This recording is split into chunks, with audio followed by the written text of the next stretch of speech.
여러분, 혹시 상상해 보신 적 있으신가요?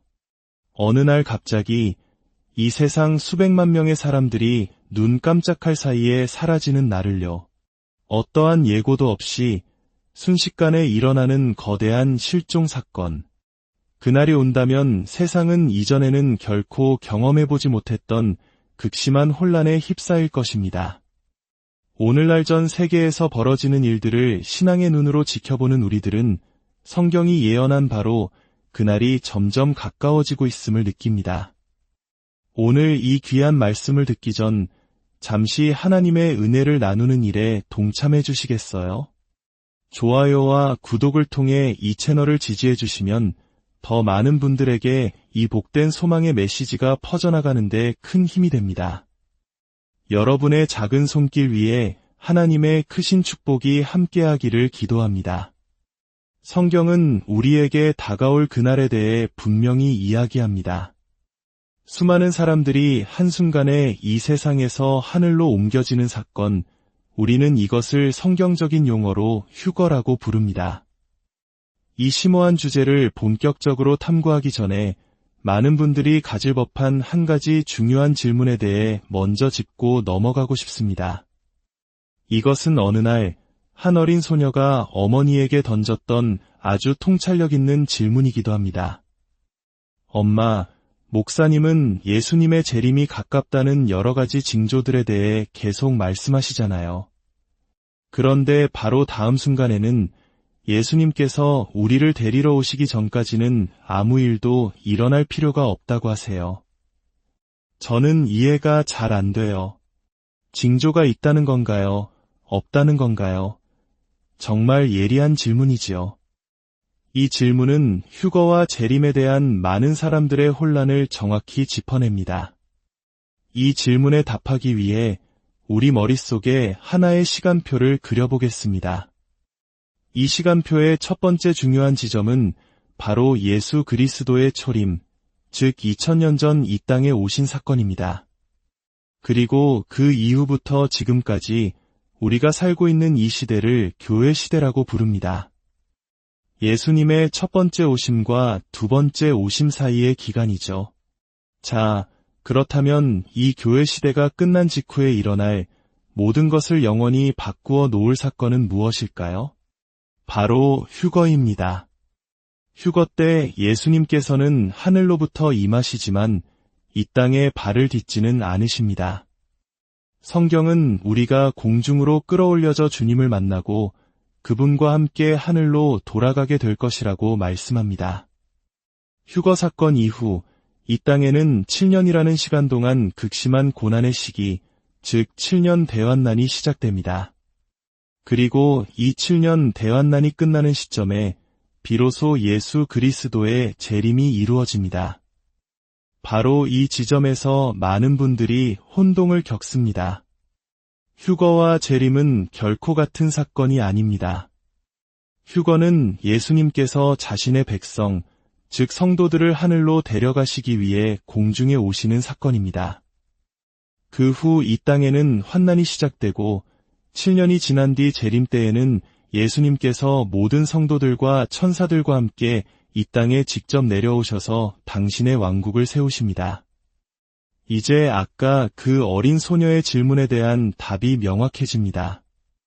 성경에는 휴거를 위한 특정한 징조가 명시되어 있지 않습니다.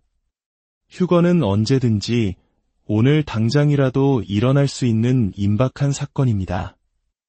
하지만 재림에 대해서는 신약 성경 전체에 걸쳐 수많은 징조들이 기록되어 있습니다. 그렇다면 이것이 우리에게 무엇을 의미할까요? 모든 큰 사건은 일어나기 전에 그 그림자를 들이웁니다. 만약 우리가 재림의 징조들, 예를 들어 이스라엘의 회복이나 유럽 국가들의 연합과 같은 예언의 성취들을 목격하고 있다면 그것은 재림이 가까웠다는 뜻입니다. 그리고 재림보다 7년 먼저 일어나는 휴거는 얼마나 더 가까이 와 있다는 뜻이겠습니까? 그렇습니다. 우리가 성경의 예언들이 성취되는 것을 볼수록 우리의 구원이 더욱 가까이 다가오고 있음을 확신하게 되는 것입니다. 우리 중 많은 이들은 남은 생애 동안 주님께서 우리를 데리러 오시는 휴거를 직접 경험하게 되기를 소망하며 살아갑니다. 장례식의 인도자를 보기보다 우리를 하늘로 들어 올리실 주님을 먼저 뵙기를 바라는 마음. 이것이야말로 우리 믿는 자들의 간절한 소망이 아니겠습니까?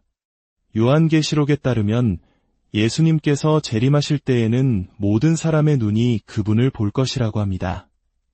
하지만 휴거는 매우 조용하고 신속하게 마치 비밀 작전처럼 일어날 것입니다.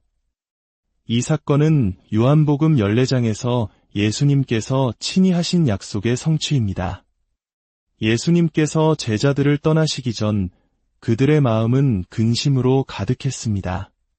주님께서 어디로 가시는지, 그곳에 어떻게 갈 수 있는지 알지 못해 불안해했습니다.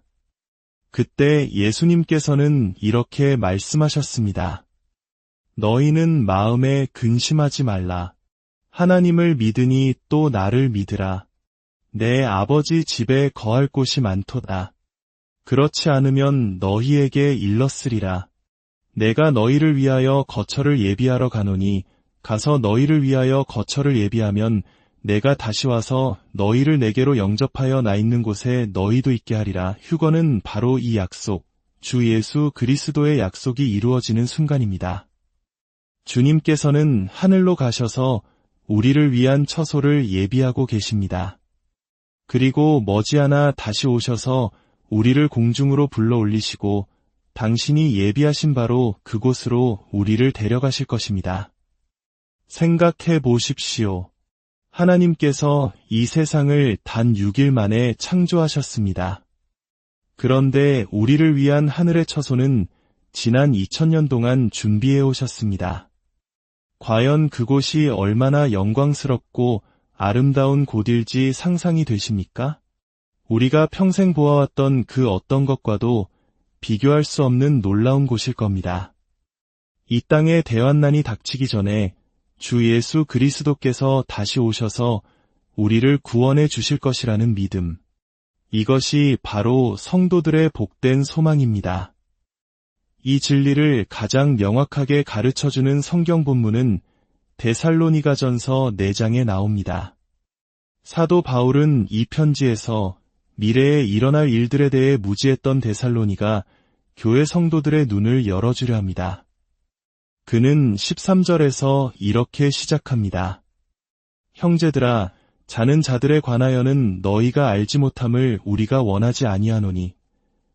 여기서 자는 자들이란 주 안에서 죽은 성도들을 가리키는 매우 특별한 표현입니다. 신약 성경에서 그리스도인의 죽음은 종종 잠드는 것으로 묘사됩니다. 왜 그럴까요? 잠든 사람은 반드시 다시 깨어나기 때문입니다. 그리스도 안에서 죽은 자들의 첫 열매가 되신 예수님께서 부활하셨듯이 우리 역시 다시 깨어날 것이기 때문입니다. 초대 교회 성도들은 죽은 자들을 묻는 장소를 부르는 아주 멋진 단어를 가지고 있었습니다.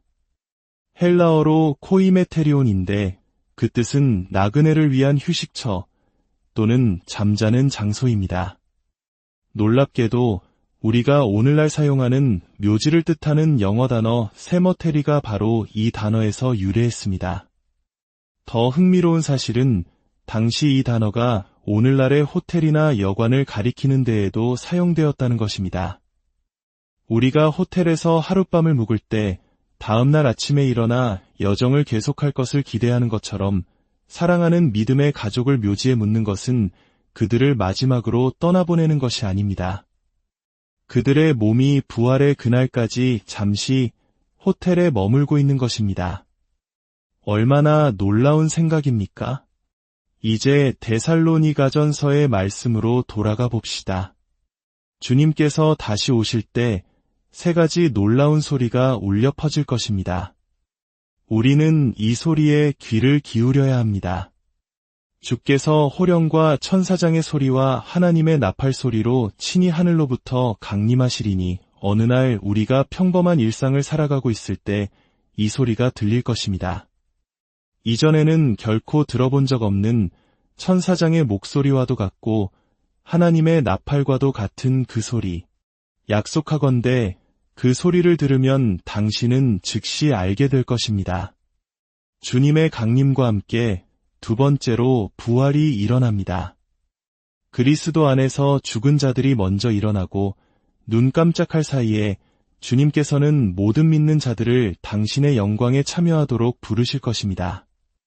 단 한 사람도 남지 않을 것입니다. 그리고 마지막으로 그 후에 우리 살아남은 자들도 그들과 함께 구름 속으로 끌어올려 공중에서 주를 영접하게 하시리니 먼저 세상을 떠난 사랑하는 이들이 그들의 호텔에서 체크아웃하여 먼저 올라가고 이 땅에 살아있는 우리가 뒤이어 올라가 공중에서 그들과 감격적인 재회를 하게 될 것입니다. 주님의 강림, 죽은 자의 부활, 그리고 살아있는 자의 휴거, 그리고 마침내 모두가 함께하는 위대한 재회가 이루어지는 것입니다. 그리하여 우리가 항상 주와 함께 있으리라. 이 땅에서의 삶이 힘들고 고될 때 이 사실을 기억하는 것은 우리에게 큰 위로와 힘을 줍니다. 우리의 진짜 삶은 이곳이 끝이 아니며 하나님께서 예비하신 영원한 하늘의 삶이 있다는 것을 말입니다. 그렇다면 이 재림의 소망을 가진 우리는 어떻게 살아야 할까요? 성경에서 예언적인 진리가 선포되는 곳에는 거의 예외 없이 우리가 어떻게 살아야 하는지에 대한 실질적인 권면이 함께 따라옵니다. 어떤 이들은 예수님이 곧 오신다고 믿으면 마음대로 살아도 된다고 생각할지 모릅니다. 하지만 그것은 진실이 아닙니다. 예수님께서 다시 오신다는 것을 진정으로 믿는다면 우리는 그분 앞에 설 때 부끄러움을 당하지 않기를 원할 것입니다. 우리는 거룩하지 못함과 세상적인 욕심을 버리고 신중하고 의롭고 경건하게 살아가며 우리의 복된 소망이신 위대한 하나님 구주 예수 그리스도의 영광스러운 나타나심을 기다리게 될 것입니다. 성경은 분명히 가르칩니다. 예수 그리스도께서는 당신을 믿고 의지하는 모든 자들을 위해 다시 오실 것입니다. 오늘 말씀을 통해 여러분의 마음에 하늘의 소망이 가득 채워지기를 축복합니다. 이 땅의 것들에 매여 살지 않고 영원한 것을 바라보며 살아가는 지혜와 용기를 얻으시기를 바랍니다. 이 영상이 여러분의 신앙에 작은 울림을 주었다면 좋아요를 눌러주시고 이 메시지가 필요할 다른 분들과 함께 나눠주시길 바랍니다. 여러분의 삶에 주님의 평강이 늘 함께 하시기